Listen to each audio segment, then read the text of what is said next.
सत श्री अकाल, नमस्कार। अज आप अपने सबजैक्ट CRPC जिहदा टॉपिक है charge, definition and basic concept of charge, इनू डिस्कस करांगे। अच्छा, इस टॉपिक नू शुरू करन तो पहला बहुत सारे स्टूडेंट्स का एक सवाल सी बैच की टाइमिंग नू लैके। ठीक है जी, बैच की टाइमिंग बारे मैं एक चीज़ तुहानू क्लीयर कर रहा कि बैच चाहे वो ऑफलाइन है चाहे वो ऑनलाइन है, ਉਹਦੀ टाइमिंग जिवें कि असी पहला भी दस्या होया है और मैंशन भी किया है 4 PM टाइमिंग रहेगी। हुण ਇਹਦਾ मतलब ये है कि जे अजकल क्लासिस 4 PM ते नहीं लग रही आ तो ये नहीं समझ लेना चाहिए कि ये क्लासिस जी है 4 PM ते नहीं चलेगी। ये बैच ही 4 PM का है और किसी भी स्टूडेंट नू अगर टाइमिंग के बारे कोई होर डाउट है तो वो मेरे नाल टैलीफोनिकली इस चीज़ को डिस्कस कर सकते हैं।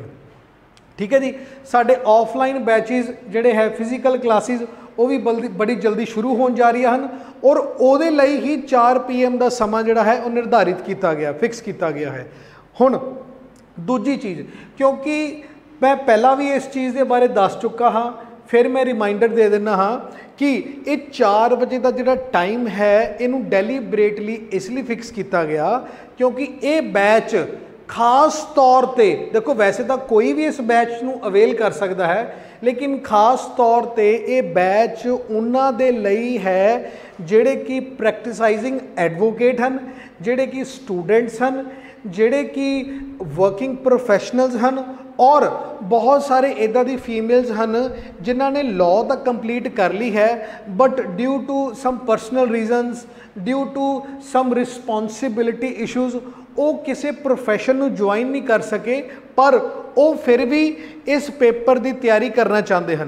सो इसलिए 4 बजे का टाइम जो कि सारिਆਂ ने रिक्वेस्ट भी की सी इस अकॉर्डिंगली फिक्स किया गया है। ठीक है जी, ये तो हो गया टाइम बारे। हुण आपां मेन अपने टॉपिक ते आते हाँ जो कि है चार्ज का टॉपिक। ठीक है, हुण चार्ज के टॉपिक के बारे आपां की पढ़ांगे।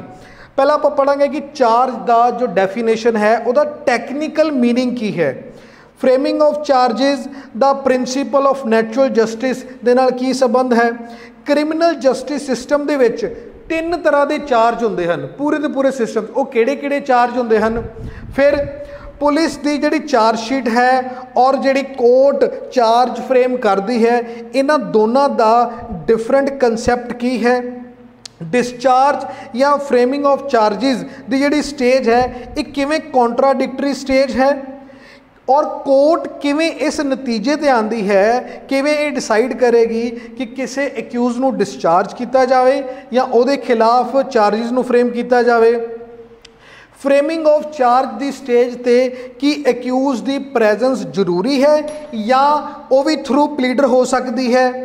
फ्रेमिंग ऑफ चार्ज दे विच एक्यूज़ड दे कोल उस तो बाद किहड़े 2 अल्टरनेटिव प्लीज़ होंदे हन, जिहड़े 2 अल्टरनेटिव उहदे कोल ऑप्शनस होंदी हन।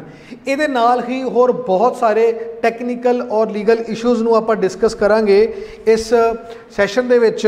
मैं इस सैशन नूं अगे वधाना हाँ with the definition of charge.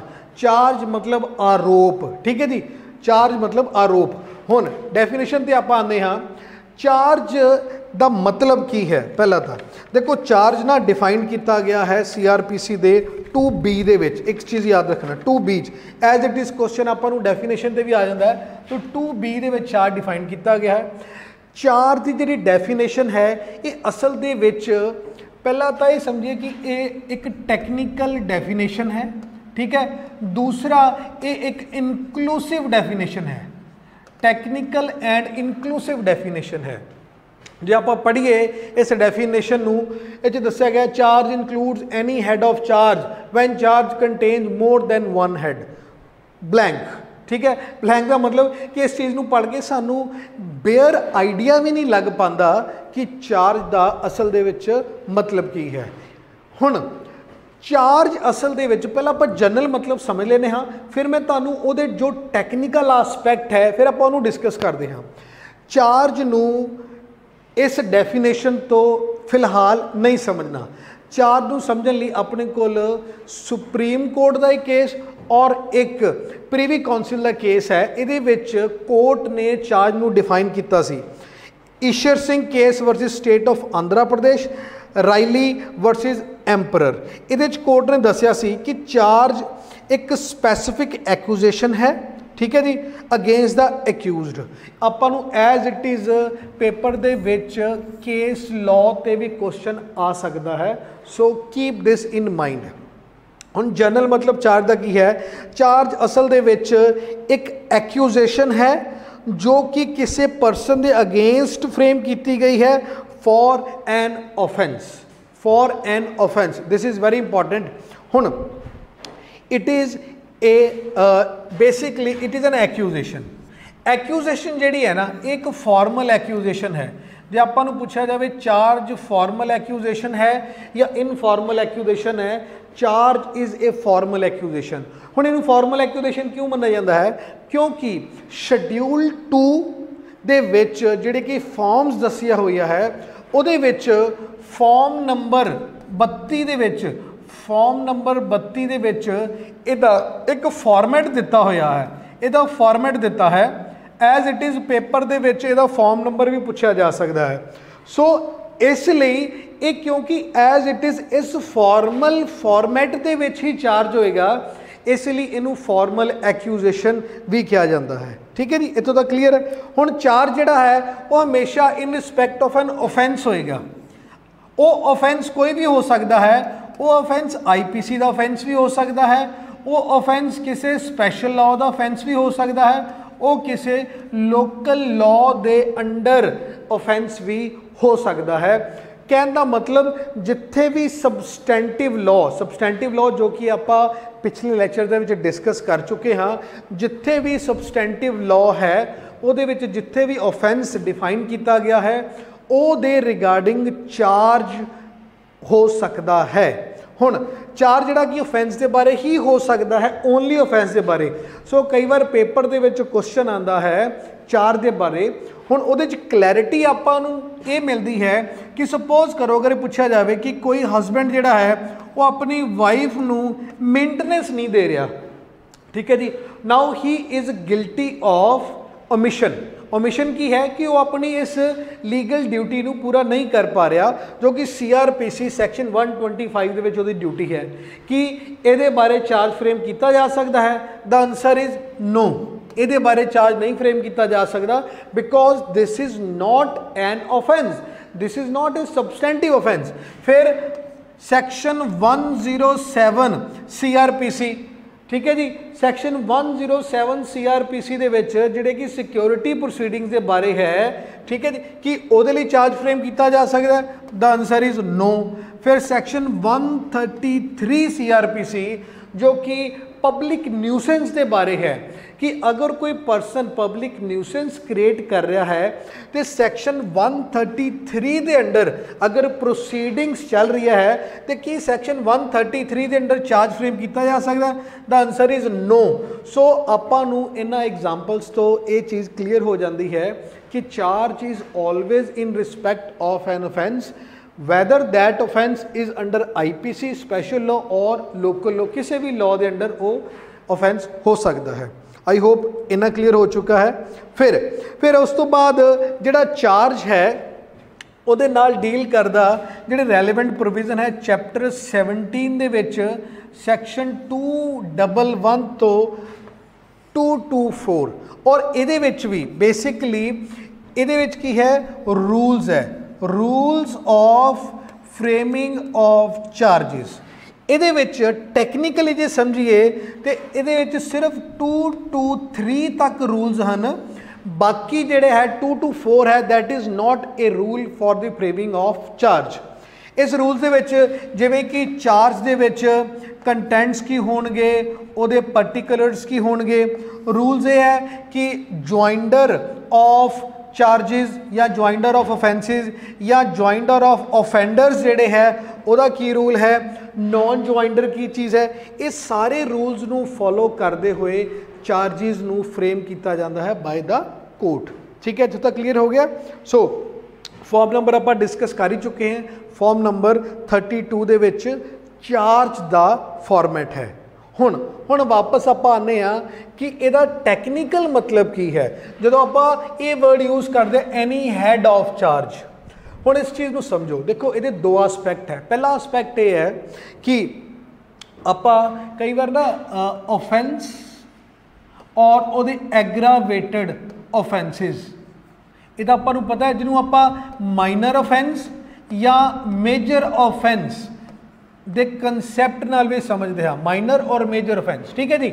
So for example तुहानूं मैं एग्जाम्पल देके समझाना ज़्यादा क्लीयर हो जाएगा। For example there is a case of trespass, trespass criminal trespass. So एक परसन ने एलीगेशन लगाई किसी ते कि ये अक्यूज्ड मेरे घर दे विच दीवार कुद के एंटर कर गया, दिस इज एन एलीगेशन। हुण अगर आप बारीकी नाल देखिए तो इस एलीगेशन दे विच सिर्फ एक ऑफेंस नहीं है, इस एलीगेशन दे विच क्रिमिनल ट्रेसपास है, इस एलीगेशन दे विच हाउस ट्रेसपास है, और क्योंकि दीवार कुद के आया सो इस दे विच हाउस ब्रेकिंग दा ऑफेंस भी है। कहने का मतलब यह है कि ये तीनों ऑफेंस जिहड़े है ये तीनों सबसटेंटिव प्रोविजनस है वो अट्रैक्ट हो रही हैं, विच मीनस कि ये सारे जिहड़े हन एक चार दे विच डिफरेंट डिफरेंट हैड्स आ जाते हैं। सो ये वेले जिहड़ा भी ऑफेंस प्रूव हो जाएगा ਉਹਦੇ ਲਈ कन्विक्शन हो सकती है, but as far as these heads are concerned कि एक एलीगेशन या एक चार्ज दे विच जिन्ने भी हैड्स इनकलूड होंदे हन उन्हां नूं भी स्पैसीफिकली चार्ज मन्निया जाएगा। ये नहीं कहा जाएगा कि जी ये तो क्योंकि सिर्फ क्रिमिनल ट्रेसपास की गल हो रही है सो आप सिर्फ क्रिमिनल ट्रेसपास के चार्ज की गल करिए। टैक्नीकली ये एक दो तीन सबसटेंटिव ऑफेंसिस जिहड़े है वो प्राइमा फेसी अट्रैक्ट हो रहे हैं। सो ये तो हो गया heads of charge, this is one aspect. दूसरा एस्पैक्ट होर है वो समझो तुसी, दूसरा एस्पैक्ट ये है कई बार इस तरह होंदा है कि प्राइमा फेसी आपां नूं लगदा है कि जी सिर्फ एक ऑफेंस होया है। आपां नूं तो पता है कि एक रूल है चार्ज का कि वन ऑफेंस वन चार्ज, हर ऑफेंस के लिए एक डिस्टिंक्ट चार्ज लगेगा और वो डिस्टिंक्टिवली उसका ट्रायल चलेगा। सो कई बार क्या होंदा कि प्राइमा फेसी आपां नूं लगदा है कि एक ऑफेंस होया है बट वो एक ऑफेंस नहीं है। फॉर एग्जाम्पल जिवें क्रिमिनल ब्रीच ऑफ ट्रस्ट जिहड़ा है, मान लो वो कोई लगातार कई साल कर रहा है, आपां नूं लगदा कि उस बंदे ने वो जिहड़ा गबन किया है, जिहड़ी इंबैजलमेंट की है वो एक ऑफेंस है, बट नहीं जदों आपां इहनूं टैक्नीकली समझते हाँ तो वी कम टू नो कि 3 साल 3 ईयर्स 3 साल के बाद वो एक नवा डिस्टिंक्ट ऑफेंस बन जाता है। ठीक है, वो देखण नूं एक लगता है बट टैक्नीकली वो एक नहीं है। और हुण ये बिल्कुल कॉन्ट्रेरली इस तरह भी होंदा है, कई बार कोई चीज़ देखण नूं मोर देन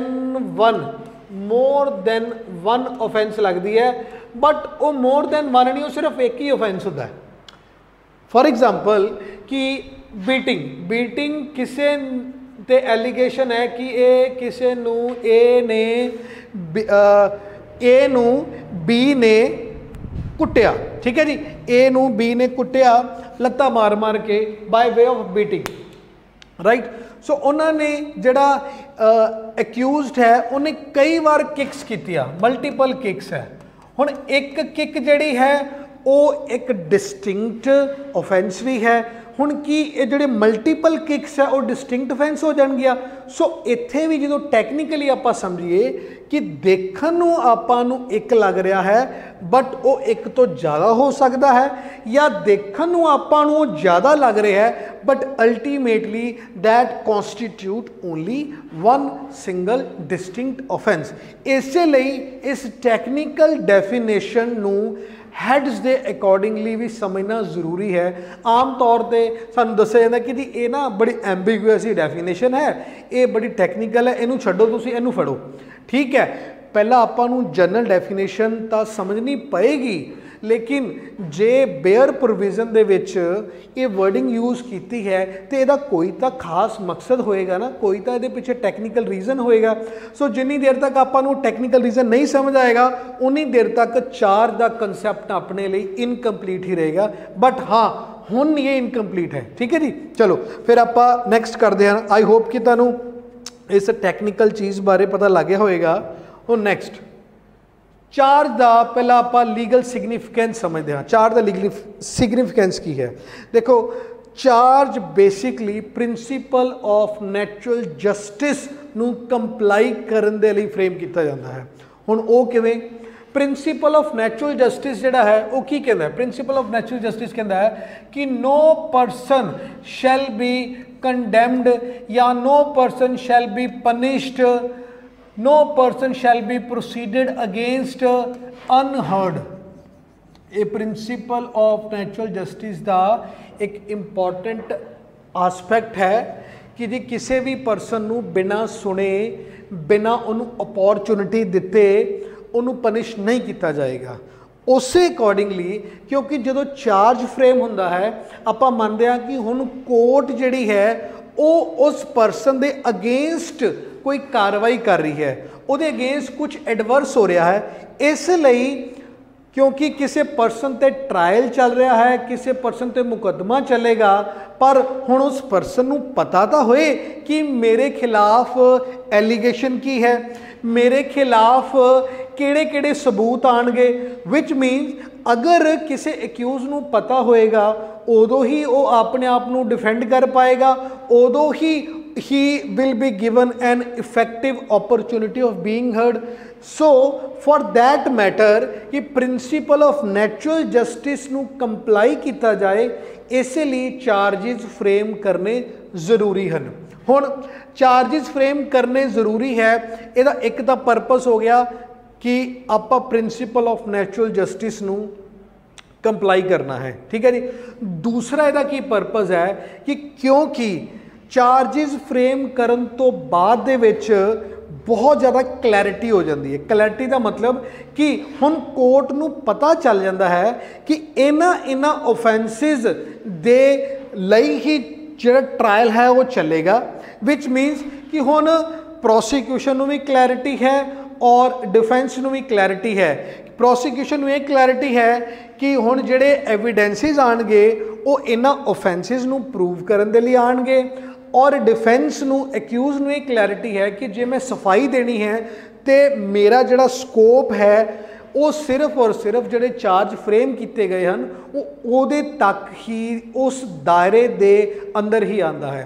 दैट मीन कि किते ना किते एक डिसिपलिन इंट्रोड्यूस किया जाता है for the purpose of the production of evidence. वही एविडेंस आएंगे जिहड़े कि ऑफेंसिस चार्जड हैं, ठीक है। हुण चार्ज का लीगल सिग्निफिकेंस एक होर है। देखो, चार्ज असल दे विच की चीज़ हैं? Legal issues. हुण अगर आपां इहनूं टैक्नीकली समझिए तो आपां एक वर्ड सुनिया होगा fact in issue. Fact in issue ये आपां इंडियन एविडेंस एक्ट दे विच फैक्ट इन इशू फ्रेज जिहड़ा वै उन्होंने आप डिस्कस करते हैं। असल में फैक्ट इन इशू नूं जे आप होर सिंपल मैनर च समझिए तो क्रिमिनल केस दे विच फैक्ट इन इशू का मतलब है चार्जिस, ठीक है जी। और सिविल मैटर दे विच फैक्ट इन इशूज़ का मतलब है जिहड़े कोर्ट इशूज़ नूं सैटल करती है, settlement of issues. Criminal case दे विच जिवें कि 228 सैक्शन 228 सैक्शन 240 सैक्शन 248 इन्हां सैक्शनस के अंडर चार्जिज फ्रेम किए जाते हैं। सॉरी, इट इज़ 246 इन्हां सैक्शन के अंडर चार्जिज फ्रेम किए जाते हैं और उही चार्जिज असल दे विच लीगल इशूज़ होंदे हैं जिन्हों एविडेंस एक्ट की लैंगुएज दे विच आपां फैक्ट इन इशू के कंसैप्ट के अकॉर्डिंगली समझते हैं।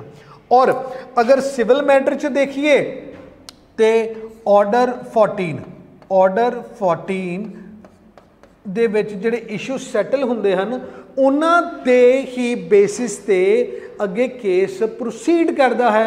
सो टैक्नीकली स्पीकिंग ये जिहड़े चार्ज हुंदे हन वो फैक्ट इन इशू ही हैं। टैक्नीकली ये उही चीज़ां हन जिहड़ियां अगे जाके एक पार्टी प्रूव करेगी और दूसरी पार्टी उन्होंने डिसप्रूव करेगी, ठीक है जी। नैक्सट हुण इहदा लीगल सिग्निफिकेंस होर समझिए आप होर की लीगल सिग्निफिकेंस कि हुण अगर ये पता लग गया कि ए वाले ऑफेंसिस जिहड़े है वो चार्ज हो चुके हैं विच मीनस कि जिवें आपां पहला डिस्कस किया है कि हुण डिफेंस नूं पता लग गया कि वो हुण अपना डिफेंस उहदे अकॉर्डिंगली तैयार कर सकता है। इहदा एक होर आस्पैक्ट है, इहदा आस्पैक्ट ये है कि मान लो चार्जिज फ्रेम होने तो पहला जिहड़ी कोर्ट च चार्जशीट फाइल हुई सी, वो आपां बाद चों डिस्कस करांगे कि डिफरेंट कंसैप्ट किवें है। उहदे च सपोज करो अगर 10 ऑफेंसिस का जिक्र किया गया सी, लेकिन चार्ज फ्रेम होए सिर्फ 5 ऑफेंसिस का, दैट मीनस कि हुण सिर्फ वो 5 ऑफेंसिस ही हैं जिहदे उपर प्रोसिक्यूशन और डिफेंस फोकस करेगा।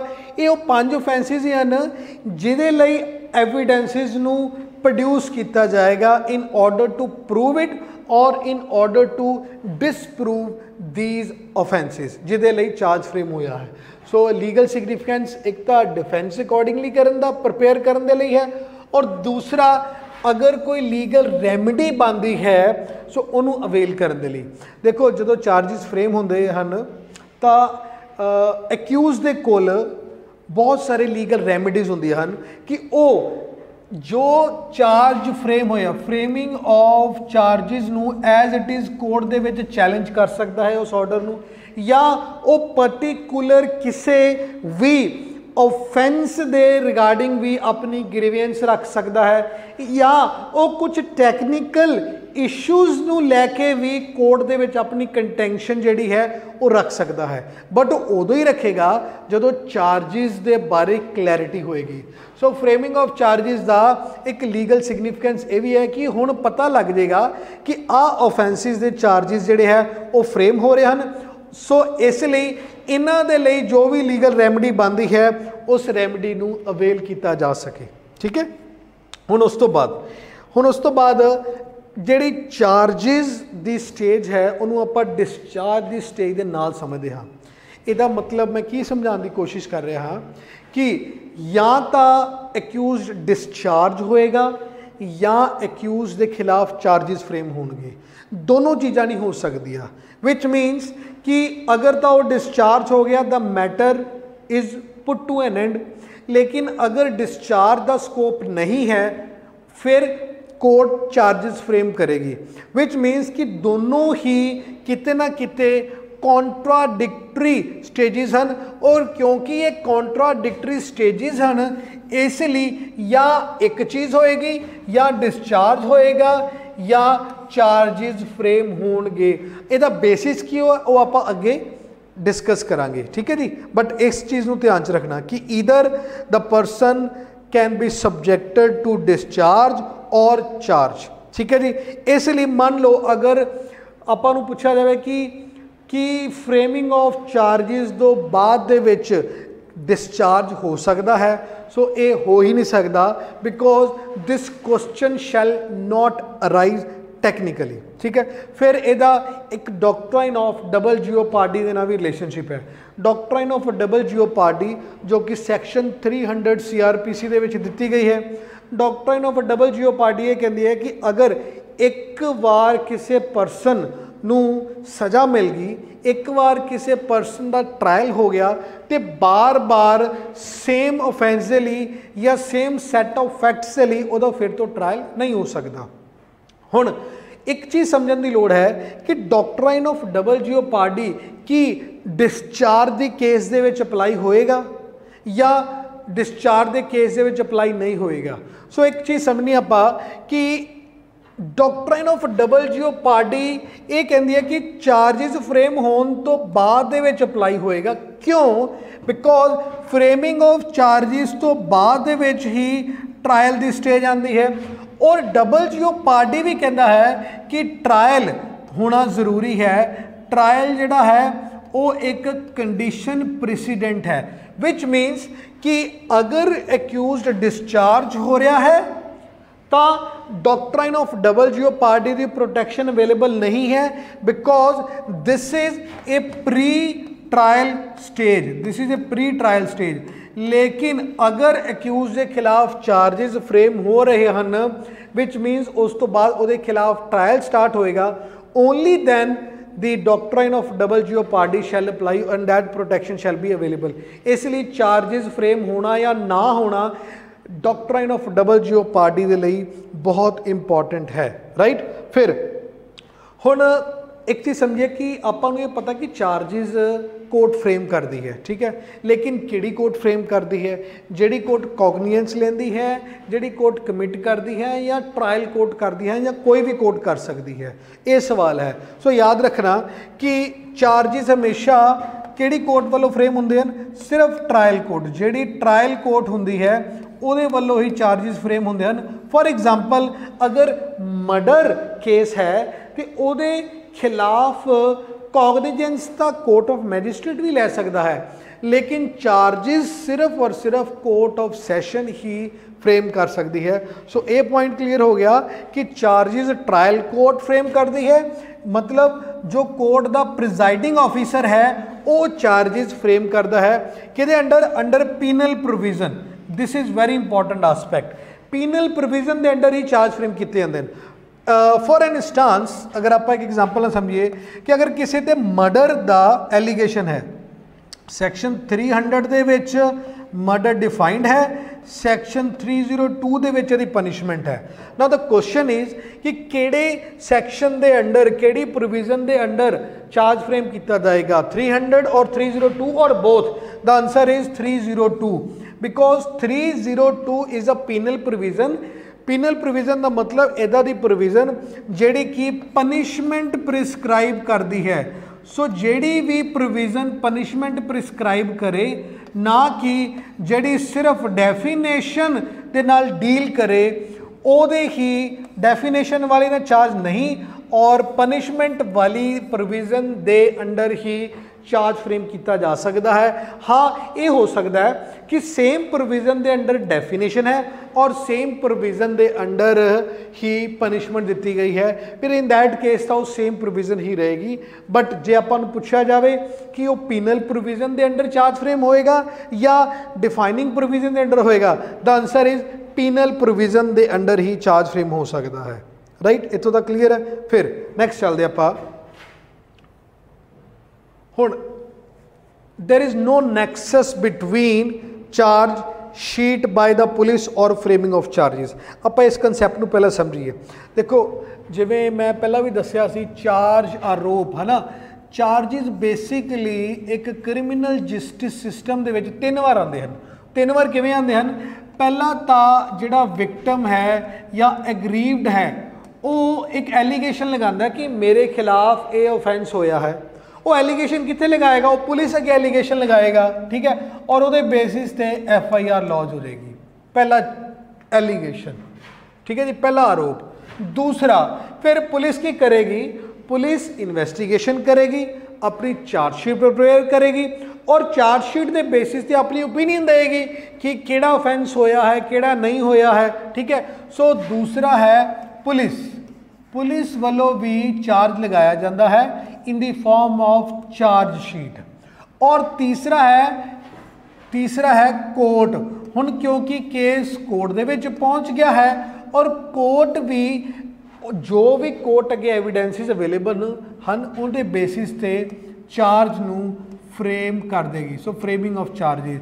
सो इनू आपां एक जनरल कॉन्सैप्ट दे नाल समझिए कि किसी भी परसन के अगेंस्ट 3 बार एलीगेशन लगते हैं। बट जिहड़ी आपां चीज़ की गल कर रहे हैं, जिहड़ा चार्ज 2B च डिफाइंड है, जिहड़ा चार्ज के बारे चैप्टर 17(2)(1)(1) तो लैके 2(2)(4) तक चैप्टर है, वो ए वाली चीज़ है। कोर्ट द्वारा जिहड़े चार्ज फ्रेम किए जाते हैं, ठीक है जी। सो पुलिस जिहड़ी है वो इन्वेस्टिगेशन करन तो बाद चार्ज शीट प्रिपेयर करती है। चार्ज शीट नू कोर्ट दे चार्जिस फ्रेम करती है, उहदे नाल आपां कन्फ्यूज नहीं करना। हाँ, प्रैक्टिकली कई बार उस जिहड़ा कोर्ट फ्रेम करती है चार्जिस उन्होंने भी चार्ज शीट बोल देते हैं, बट वो चार्ज शीट टैक्नीकली नहीं है, वो सिर्फ चार्जिस फ्रेम हो गए हैं। चार्ज शीट इत्थे जो पुलिस प्रिपेयर करती है, जिन्हों आप पुलिस रिपोर्ट भी कह सकते हैं, जिन्हों फाइनल रिपोर्ट भी कहा जा सकता है, वो है चार्ज शीट, ठीक है जी, जो कि 2R दे विच डिफाइंड है। सो पुलिस द्वारा चार्ज शीट तैयार करनी और कोर्ट द्वारा चार्जिज फ्रेम करने दोनों ही डिफरेंट ऑब्जेक्ट और डिफरेंट कॉन्सैप्ट हैं, इन्हां दोनों नूं कन्फ्यूज नहीं करना चाहिए। हाँ कई बार आप ये समझते हैं कि जी कई आप कि कोई भी गवर्नमेंट इंपलॉय जिहड़ा है he has been charge sheeted, ठीक है जी, जिहड़ा गवर्नमेंट इंपलॉय है वो चार्ज शीट वो भी बिल्कुल डिफरेंट है गवर्नमेंट इंपलॉय वाली। वो गवर्नमेंट इंपलॉय है कि अगर वो खिलाफ कोई डिपार्टमेंटल प्रोसीडिंग चल रही है सो वो principal of natural justice follow करने के लिए उन्होंने दसन दे लई कि तेरे खिलाफ की एलीगेशन है so that he can prepare his defence accordingly. वो चार्जशीट जिहड़ी है वो डिफरेंट है, that is a matter dealing with service law, ठीक है जी। सो इस चीज़ को बिल्कुल नहीं डिफरेंट करना। हुण आपां तिन्नां चीज़ां नूं देख लिया कि एक चार्जशीट है जिहड़ी पुलिस तैयार करती है, एक चार्ज है जिहड़ी कोर्ट फ्रेम करती है, और एक charge sheeting of the person है जो कि सर्विस मैटर दे विच कंसैप्ट एप्लीकेबल है, राइट। हुण नैक्सट कि चार्जिस जिहड़े पुलिस ओपीनियन दे रही है, चार्जशीट पेश कर रही है, उहदे विच भी कुछ एलीगेशंस है as we have discussed above. हुण कि वो allegations as it is court जिहड़ी है उन्हां ते अपना रिलायंस प्लेस करेगी, the question is that.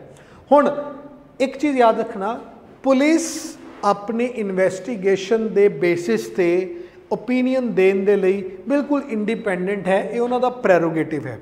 Police नूं जो लगता है वो उहदे बेसिस ते चार्जशीट प्रिपेयर करेगी, और कोर्ट नूं ये लीगली मैंडेट दिता गया है कि तुसी पुलिस दी ओपीनियन दे नाल बाउंड नहीं हो, तुसी अपना खुद दा independent and judicial mind apply करना है, और उस माइंड नूं अप्लाई करन तो बाद and on the basis of material, on the basis of evidence जो तुहाडे सामने है, तुसी एक इंडिपेंडेंट अपना डिसीजन लेना है कि किहड़े किहड़े केस दे विच चार्ज फ्रेम हो सकता है और नहीं हो सकता, और अगर चार्ज फ्रेम होएगा तो किहड़े किहड़े ऑफेंसिस दे लई चार्ज फ्रेम होएगा, ना कि जो भी चार्जशीट दे विच ऑफेंसिस मैंशनड हैं उन्हां दे लई चार्ज फ्रेम होना ज़रूरी है। सो उनके लिए चार्ज फ्रेम हो भी सकता है और नहीं भी हो सकता।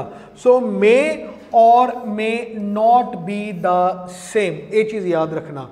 हाँ प्रैक्टिकली कई बार देखने च मिलता है कि एक मकैनिकल फॉर्मैलिटी के तौर पर जो चार्जशीट दे विच ऑफेंसिस हैं उन्होंने ही या उन्होंने ही बेस बना के उही ऑफेंसिस दे लई चार्ज फ्रेम कर दिता जाता है, but that is not the law, ठीक है जी।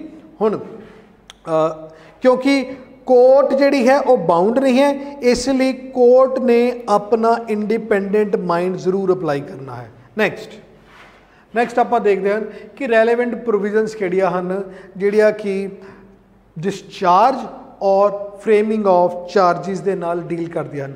देखो डिस्चार्ज दा टॉपिक अच्छे तरीके नाल समझण लई आपां नूं चार्ज और डिस्चार्ज दोनों नूं इकट्ठा समझना पएगा, और चार्ज और फ्रेमिंग ऑफ चार्जिस दोनों ज्वाइंट हैं, और फ्रेमिंग ऑफ चार्जिस और डिस्चार्ज ये भी किते ना किते ज्वाइन होंदा है। सो इन्हां नूं एक कंसैप्ट की तरह मैं तुहाडे अगे रखने की कोशिश कर रहा हाँ, सो दैट जदों आपां मेन ट्रायल के प्रोसीजर ते जावांगे, जो आप detail they which law discuss करांगे, सो वो बड़ी आसानी नाल तुहानूं समझ आ जाएगा, ठीक है। हुण एक चीज़ देखो कि जे आप डिस्चार्ज की गल कीती है या फ्रेमिंग ऑफ चार्जिस की गल कीती है सिर्फ वारंट केसिस दे विच है, सिर्फ वारंट केसिस। तुसीं कहोगे कि सर ये तो गलत नहीं है कि वारंट केसिस दे विच ही हो रहा है, वेयर इज समन केसिस। हुण इहदा जवाब यह है कि क्योंकि समन केसिस दे विच framing of charge is not mandatory, ठीक है जी, is not mandatory, which means कि इत्थे चार्ज नहीं फ्रेम हो सकते। हुण क्योंकि चार्ज नहीं फ्रेम हो रहा, so there is no question of discharge. Very important aspect याद रखना, जिथे चार्ज फ्रेम होने का स्कोप है उत्थे ही डिस्चार्ज का स्कोप है। जे चार्ज नहीं फ्रेम हो सकते तो फिर डिस्चार्ज की भी स्टेज नहीं आएगी। जदों आपां समन केसिस के ट्रायल प्रोसीजर नूं फर्दर डिस्कस करांगे, there we will come to know कि फ्रेमिंग ऑफ चार्जिज ऑप्शनल हैं इस केस दे विच, और क्योंकि जे चार्ज नहीं फ्रेम होया तो डिस्चार्ज का भी क्वेश्चन नहीं अराइज होएगा। So these are the relevant provisions जो कि डिस्चार्ज और फ्रेमिंग ऑफ चार्जिज के नाल डील कर रही हैं। इन्होंने एक बार तुसीं देख लो, ठीक है जी। फिर अगे चलिए, नैक्सट बेसिस, ये बहुत इंपॉर्टेंट है। अगर तुसी इस बेसिक जो बेस है, अगर कोर्ट किहड़े कंसीडरेशंस नूं अपना आधार बना के ये डिसाइड करेगी कि डिस्चार्ज किया जाए या चार्जिस फ्रेम किए जान, जे तुहानूं ये समझ आ गया तो समझ लो तुहानूं ट्रायल प्रोसीजर जिहड़ा है वो काफ़ी हद तक सबसटैंशियली समझ आ गया। ठीक है, हुण देखो जदों आपां डिस्चार्ज की गल करिए, पहला तो डिस्चार्ज कित्थे हुंदा है, जदों कोर्ट नूं लगदा है कि कोई यूजफुल परपज़ जिहड़ा है वो सर्व नहीं होएगा किस चीज़ दे नाल, ट्रायल कंडक्ट करन दे नाल। और ट्रायल कंडक्ट कदों किया जाएगा, पहला चार्जिस फ्रेम होणगे। जदों कोर्ट नूं लगदा कोई यूजफुल परपज़ सर्व नहीं होएगा, सो उदों कोर्ट डिस्चार्ज कर देगी। हुण इहनूं समझो तुसीं, ਇਹਦਾ मतलब असल च मैं कहने की कोशिश ये कर रहा है कि अगर कोर्ट नूं लगता है कि prima facie case made out ही नहीं हो रहा, तो जो प्राइमा फेसी केस ही नहीं मेड आउट हो रहा तो वो केस सबसटैंशिएट किवें होएगा, वो बियॉन्ड रीजनेबल डाउट कित्थे प्रूव हो जाएगा। तो अगर एविडेंसिस जिहड़े हन वो इन्ने वीक हन तो वो ये सुजैसट कर रहे हैं कि प्राइमा फेसी केस ही नहीं मेड आउट हो रहा, so court shall proceed to discharge the accused. ठीक है जी, तो पहला तो ये हो गया prima facie case is not made out. या दूसरा एस्पेक्ट है कि कुछ टेक्निकल ग्राउंड्स दे बेसिस ते भी कोर्ट डिस्चार्ज कर सकती है। और जे आपां उहनूं फर्दर समझना है, जिवें मान लो प्रीवियस सैंक्शन आपां कई बार पढ़ते हाँ कि कुछ इदां दे स्पैशल केसिस हुंदे हन जिन्हां नूं अगे चलान दे लई, जिन्हां नूं अगे इनकुआयरी या ट्रायल करन दे लई previous sanction by the competent authority जरूरी है। अगर वो प्रीवियस सैंक्शन ही नहीं आया तो भी court shall proceed to discharge the accused, right. क्योंकि ये जिहड़ी प्रोविजन हैं ये मैंडेटरी प्रोविजनस होंदियां हन, इन्हां प्रोविजनस की एबसेंस के केस दे विच no purpose is going to be served, क्योंकि मैंडेटरी प्रोविजन जिहड़ी है उसकी कंप्लाइंस नहीं हो रही। नैक्सट होर फॉर एग्जाम्पल जे आपां ये समझिए कि जिवें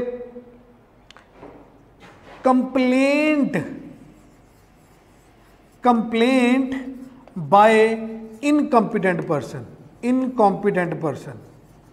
कई बार आपां देखते हाँ कि ये स्पैसिफिक प्रोविजन ऑफ लॉ होंदी है कि अगर इस ऑफेंस दे लई प्रोसिक्यूशन नूं इनिशिएट करना है तो वो कंप्लेंट के थ्रू होएगा and that too by the aggrieved person. So मान लो अगर वो कंप्लेंट एग्रीड पर्सन दे बिहाफ ते नहीं आई, अगर that complaint is not at the instance of aggrieved person, वो भी एक टेक्निकल ग्राउंड है जिहदे बेसिस ते डिस्चार्ज किया जाएगा। सो ये हन consideration for the purpose of discharge. हुण चार की गल करिए आपां, चार दे विच सब तो पहला तो ये देखना है कि वर्थ ऑफ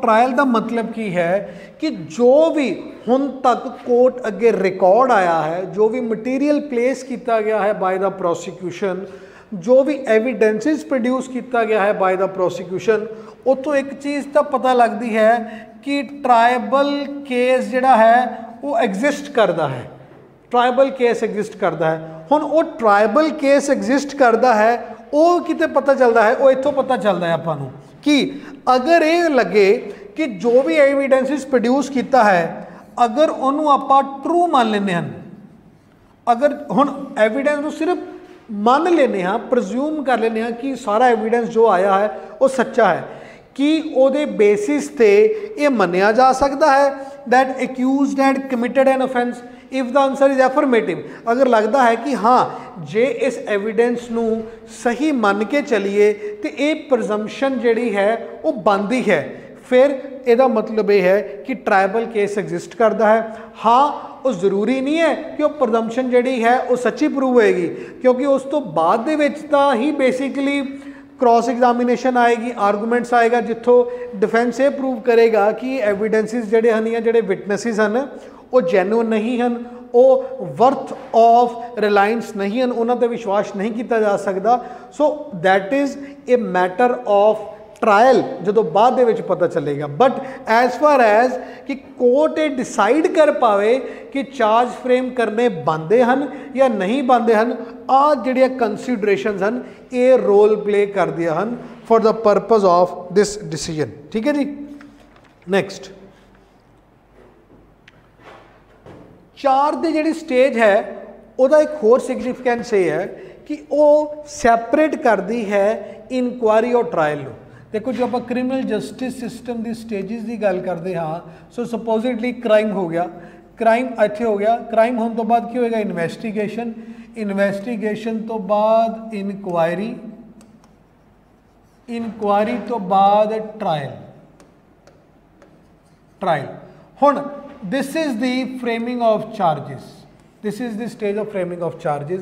इट मीनस कि फ्रेमिंग ऑफ चार्जिस इदा दी स्टेज है जिहड़ी कि इनकुआरी दी स्टेज नू और ट्रायल दी स्टेज नू सैपरेट करती है। ठीक है जी, सैपरेट करती है। और जिवें आपां पहला भी डिस्कस किया है कि डिस्चार्ज दा स्कोप फ्रेमिंग ऑफ चार्जिस तो पहला रहेगा, क्योंकि जिस तरह ही चार्जिस फ्रेम हो जाते हैं ट्रायल बिगन्स, ट्रायल बिगन हो गया तो no scope of discharge, there is only scope for acquittal.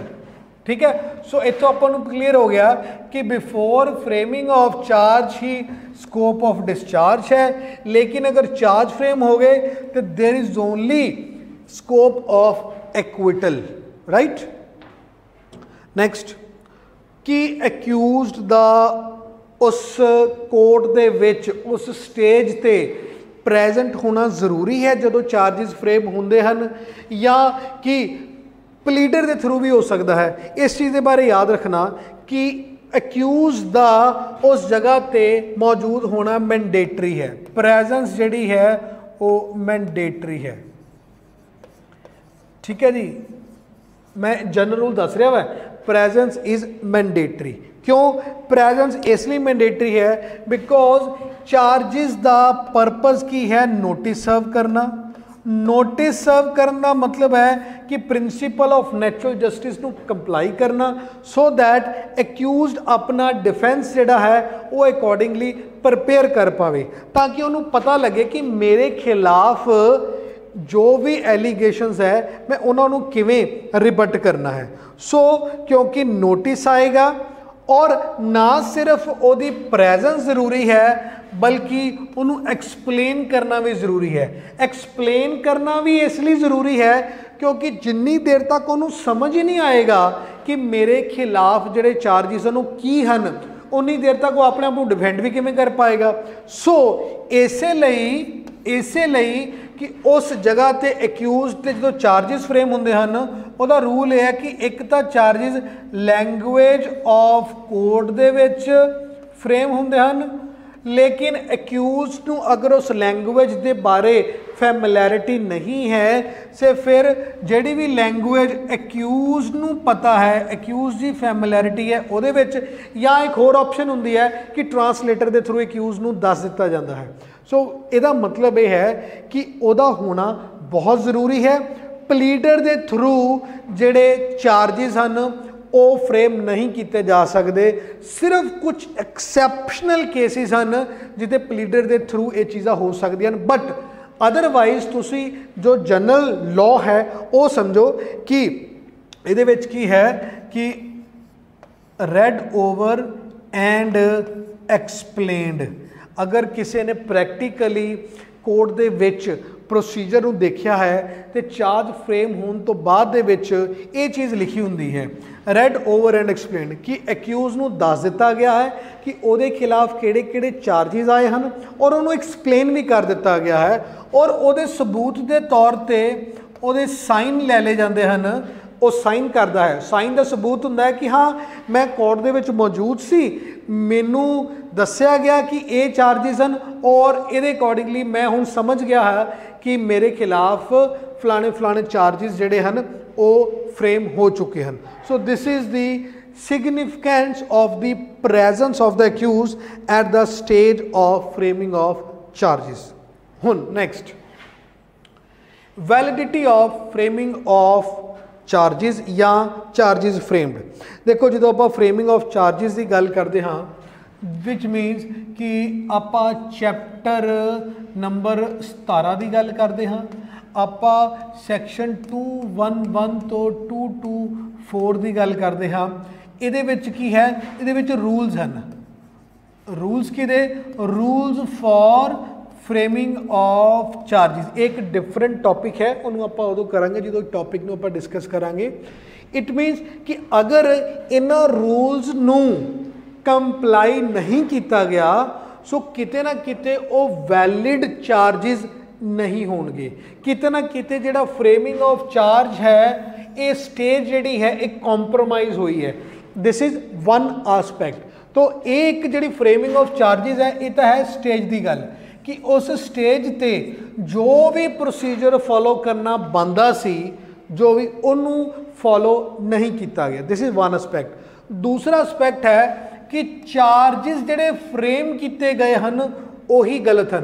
ये गल हो रही है कि सबसटेंटिव लॉ की, ये गल हो रही है स्टैच्यूट की कि जिहड़े स्टैच्यूट दे विच जिहड़े ऑफेंस दे लई चार्ज फ्रेम किया गया है या तो वो बनते नहीं सी या जो नहीं बनते उन्होंने लिए किया गया है या जो बनते हैं उन्होंने नहीं किया गया। सो किते ना किते या चार्ज की स्टेज दे विच इशू आ रहा है या किते ना किते उन्होंने चार्जिज नूं लैके उहदी वैलिडिटी क्वेश्चनेबल है। ये दोनों अलग अलग चीज़ां हैं, समझना ठीक है जी। हुण अगली चीज़ जो आप समझनी है देखो अगली चीज़ है plea of guilt after the framing of charges.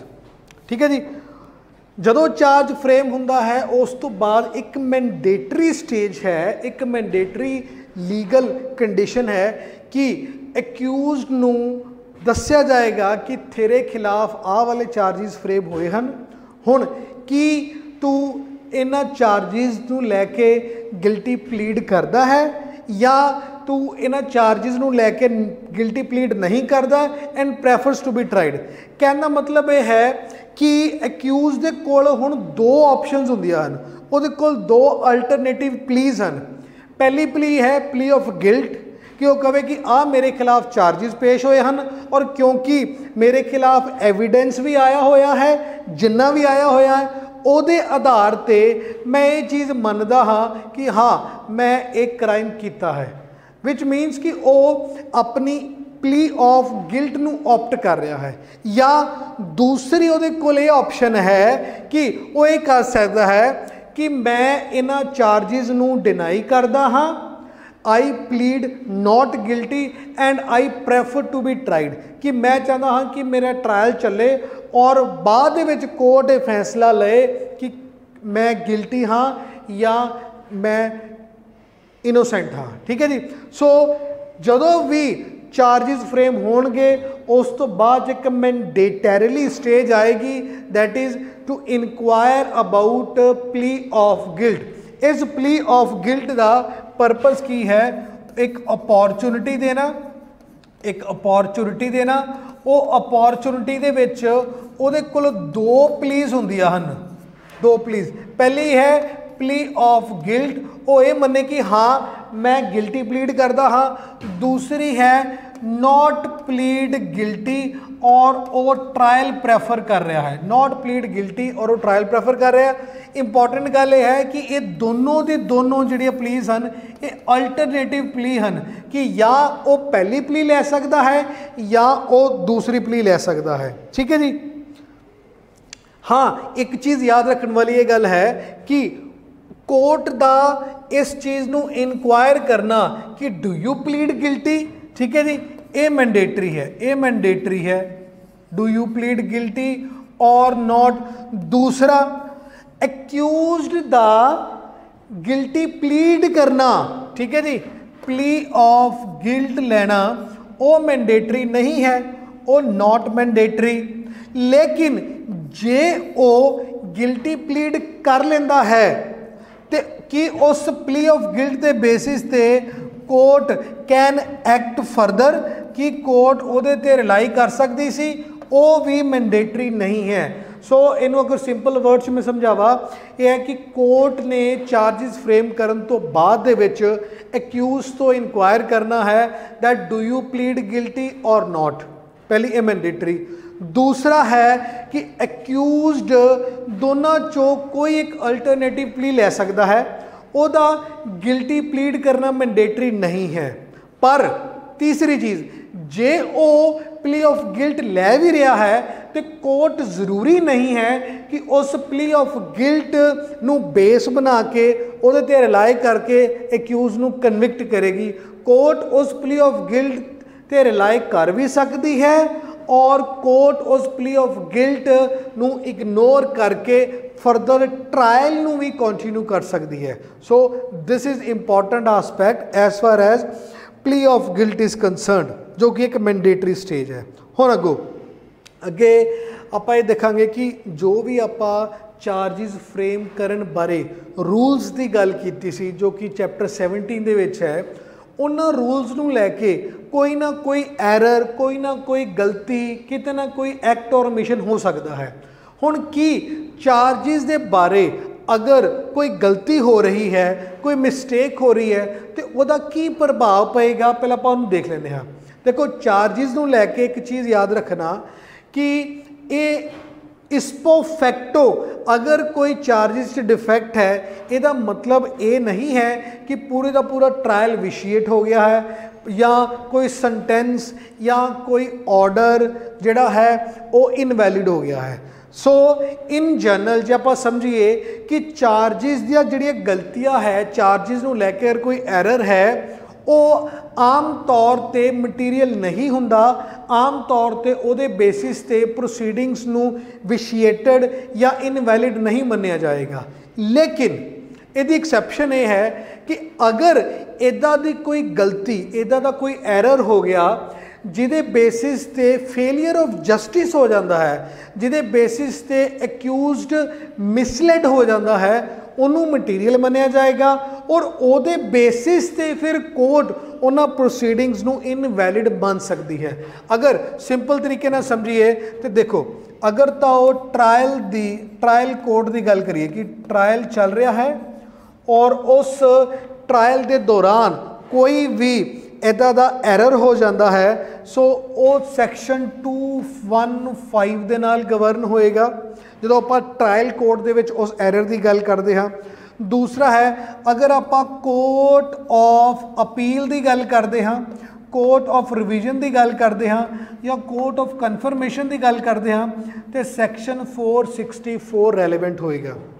इन्हां दा तत्त की है, इन्हां दा जिस्ट की है, आप ये समझते हैं कि जे कोई भी एरर या ओमिशन, कोई भी एरर या ओमिशन हो गया है, सो हुण देखिया कि जाएगा कि वाकई ही एक्यूज जिहड़ा है वो मिसलैड होया है कि वाकई ही फेलियर ऑफ जस्टिस होया है।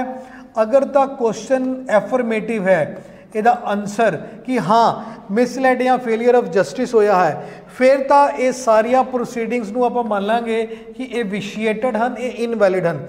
लेकिन अगर वो इदा की गलती है जिहदे नाल एक्यूज्ड मिसलैड नहीं होया, जिहदे नाल कोई फेलियर जस्टिस नहीं होया, तो ये प्रोसीडिंग वैलिड मनिया जाणगियां, इहदा कोई भी एडवर्स इफैक्ट नहीं होएगा। ठीक है जी। सो मेन चीज़ का ये देखना है कि उस एरर नू मटीरियल कदों मन्निया जाएगा, उस एरर नू मटीरियल उदों ही मन्निया जाएगा जदों मिसलैड या फेलियर ऑफ जस्टिस ओकेजन करेगा। ਇਹਦੇ ਨਾਲ ही अपना चार्ज का जिहड़ा कंसैप्ट है जिन्हों आप definition and basic concept of charge भी कह सकते हाँ, वो कनकलूड हुंदा है। और मैं उम्मीद करता हाँ तुहानूं ये चीज़ समझ आई होएगी। और ये नाल जदों आपां फर्दर डिटेल्ड टॉपिक करांगे जो कि चार्जिस नूं फ्रेम करन दे रूल्स के बारे है, जो कि ट्रायल प्रोसीजर के बारे है, ਉਹਦੇ ਨਾਲ ਤੁਹਾਨੂੰ बहुत हेल्प मिलेगी और ਇਹਦਾ कंसैप्चुअल अंडरस्टैंडिंग ਤੁਹਾਡੀ ਹੋਰ ਵਧੇਗੀ। ठीक है जी। हुण एक इंपॉर्टेंट चीज़ कई बार स्टूडेंट अक्सर मेरे तो पूछते हैं कि सर तुसी ना कोई पेपर के बारे सुजैशन जरूर दिया करो कि पेपर च किहड़ी चीज़ या तैयारी के बारे कि असी जे कोई गलती करते हाँ सानू पहला पता लग जाए। तो एक सुझाव मैं स्ट्रोंगली अज तुहानूं एक रिकमेंडेशन देना चाहता हाँ, वो ये है कि कई बार आप ये सोचते हाँ तैयारी कर लगे कि जी आ वाले जिहड़े टॉपिक हैं या आ वाला जिहड़ा क्वेश्चन हैं ये बड़े जरूरी हैं, ये इंपॉर्टेंट हैं और ये वाले इंपॉर्टेंट नहीं हैं। तो जिहड़े इंपॉर्टेंट हैं उन्होंने आप बहुत टाइम दिंदे हाँ, बहुत सीरीयसली उन्होंने पढ़ते हाँ, और जिहड़े सो कॉल्ड आप नॉट इंपॉर्टेंट मानते हाँ उन्होंने आप टाइम ही नहीं दिंदे, या जे कभी गलती नाल पढ़ भी लईए तो बस एक बर्ड्स आई व्यू लैके समझ लईदा कि जी मैं सारा सिलेबस देख लिया। हुण मेरा सुझाव ये है कि देखो तुसी जिस दायरे नाल देख रहे हो, तुसी जिस ऑब्जरवेशन नाल देख रहे हो, वो जरूरी नहीं है कि वो बिल्कुल एप्ट होवे, वो करैक्ट होवे और वो एग्जामिनर दे जिहड़ा ऑब्जरवेशन है या जो एग्जामिनर दा पॉइंट ऑफ व्यू है उहदे नाल मैच होवे। सो इस चीज़ का बड़ा ध्यान रखना कि जिहड़ा आपां सो कॉल्ड इंपॉर्टेंट या सो कॉल्ड नॉट इंपॉर्टेंट है उस अप्रोच नूं रिव्यू करिए। ठीक है। दूसरी गल, ये सुजैशन देन का एक होर कारण है, जे आपां रीसेंटली जिन्ने भी पेपर होए हैं उहदे एक ट्रेंड चैक करना कि बहुत बार इदा होया है कि जिहड़े क्वेश्चनस आपां ये समझते हैं कि आने ही नहीं है या इन्हों तो करने का फायदा ही नहीं है या कभी आए नहीं हैं, उन्हां चों किते ना किते सवाल जरूर आते हैं और बहुत ज़्यादा कई बार सवाल आ जाते उन्हां चों। सो उस केस दे विच जिहड़ी साडी स्ट्रैटजी है वो किते ना किते क्वेश्चनेबल हो जाती है। उस चीज़ का जरूर ध्यान रखना कि so called important and so called unimportant questions नूं ये डिसाइड करन तो पहला तुसी ये जरूर देख लेना कि मैं किस आधार ते किस बेसिस ते ये अप्रोच मैं अपनी बना रहा हाँ। फिर एक होर चीज़, अच्छा कई बार की होंदा है कि जेड़े सो कॉल्ड इंपॉर्टेंट है वो तो सारिਆਂ ਨੂੰ आते हैं, ABCD सारे कैंडीडेट ਨੂੰ आते हैं, पर जेड़े आपां क्वेश्चन ये समझते हाँ या आपां उन्हां टॉपिक नूं प्रिपेयर ही नहीं करके जाते, उत्थे ही एक स्कोप हुंदा है कि आपां एज ले लीए, उत्थे ही स्कोप हुंदा है कि आपां मैरिट दे विच आ सकीए। सो जेड़ा कैंडीडेट उस क्वेश्चन नूं या उस सैट ऑफ क्वेश्चन नूं सही तरीके नाल अटैम्प्ट कर गया कि जी ये तो बाकियां ने तो पढ़े ही नहीं सी क्योंकि वो इंपॉर्टेंट उन्होंने लगे नहीं, पर जेड़े कैंडीडेट उन्होंने भी किते ना किते देख के करैक्टली आइडेंटिफाई कर गया, सही आंसर दे गया, वो किते ना किते शॉर्टलिस्ट हो जाएगा। सो मेरे कहने का मतलब ये है कि तुहाडी मेहनत दे विच नहीं कमी होएगी, ठीक है जी, पर कमी कित्थे होएगी या गलती कित्थे आपां करांगे कि आपां अपने आप ही इस प्री कंसीव्ड नोशन का शिकार हो जाएंगे। सो इस चीज़ तो ज़रूर बचना। इहदे नाल ही इस क्लास को मैं कंक्लूड करन जा रहा। Thank you very much.